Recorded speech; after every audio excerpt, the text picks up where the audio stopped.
Hello, আসসালামু আলাইকুম guys. আমি জান্নাতুল ফেরদৌসী ব্লগ থেকে বলছি।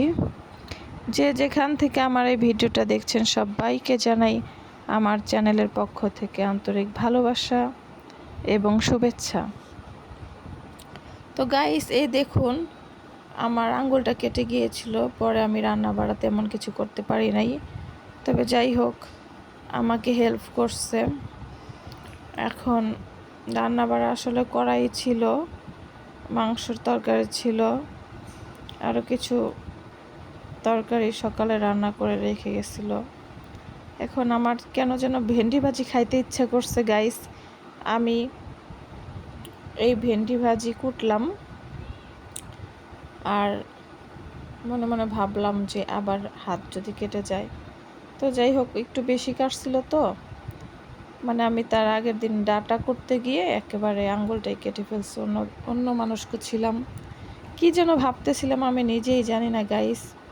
তো যাই হোক, আমি মনে করছি যে পুঁইশাকের ডাটার মধ্যে আমি পুষটা দিতেছি, কিন্তু আমি বটির মধ্যে একবার নিজের আঙ্গুলটাই পুষ দিয়ে দিছি।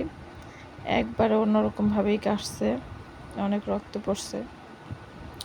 তো গাইস, যাই হোক, পরবর্তীতে আমার এই যে আবার কুটাকাটির ইচ্ছে হলো মনের মধ্যে। আমি কি করব, আমার তো কাজ না করলে ভালো লাগে না, আর মহিলা মানুষের কাজই তো সংসারে কিছু না কিছু করতেই হবে। তো আমি এই যে ভেন্ডি ভাজি করলাম। ভেন্ডি ভাজি আমার খেতে ইচ্ছা করছিল, তাই করলাম। তো যাই হোক, এই যে আমি ভেন্ডি ভাজির কাজটা শেষে তারপর আমি ভাবলাম যে আমি এখন জামা কাপড়গুলো গুছিয়ে রাখি। জামা কাপড়গুলো আসলেই যতবার গুছাই ততবার কেমন যেন নোংরা হয়, আর অপ্রয়োজনীয় জামা কাপড়গুলো আলাদা করে ফেলি, এরকমটা মনে হলো। তো আবার বসে পড়লাম এই যে গোছগাছ করার জন্য। আর আমার মেয়ে তো মাশাআল্লাহ আছেই, একেবারে ঘরের মধ্যে পেন্সিল কলম পেলে যেখানে ইচ্ছে সেখানে দাগাবে। এই যে ওর এখন আম খেতে ইচ্ছে হলো, ও এখন এই যে আম নিয়ে আসছে, ওকে আম ছিলে দিলাম। তো যাই হোক গাইস, ছোট আমগুলো এখন খেতে অনেক মজা হবে। প্রচুর পরিমাণ টক, আসলে আমি মুখে দিতে পারি না, তারপরে একটুখানি দিচ্ছি, আমার ভালো লাগলো না। তো গাইস, এই দেখুন, বিকাল দিকে হঠাৎ করে তুফান উঠে গেল, প্রচুর পরিমাণ তুফান, যা আসলে ভালো লাগার মতো, আবার ভয়ঙ্কর। বলে না ভয়ঙ্কর সৌন্দর্য, মানে এমন কিছু আমার দেখলে আমি বলি ভয়ঙ্কর সৌন্দর্য। মানে ভয়ও লাগতেছে, আবার প্রচুর পরিমাণ সুন্দরও লাগে। তখন আমি বলি ওয়াও, ভয়ঙ্কর সুন্দর। তো এই তো আর কি।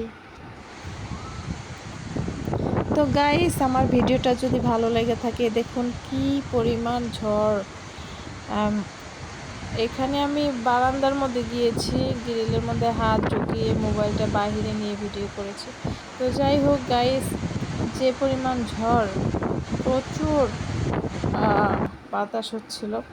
তো গাইস, যদি আমার ভিডিওটা ভালো লেগে থাকে, একটা লাইক কমেন্ট শেয়ার করে দিবেন, সাবস্ক্রাইব করবেন আমার ফেসবুক পেজে, যে ফলো দিয়ে রাখবেন, যাতে করে নতুন নতুন ভিডিও সবার আগে পৌঁছে যায় আপনাদের কাছে। ধন্যবাদ সবাইকে। আসসালামু আলাইকুম।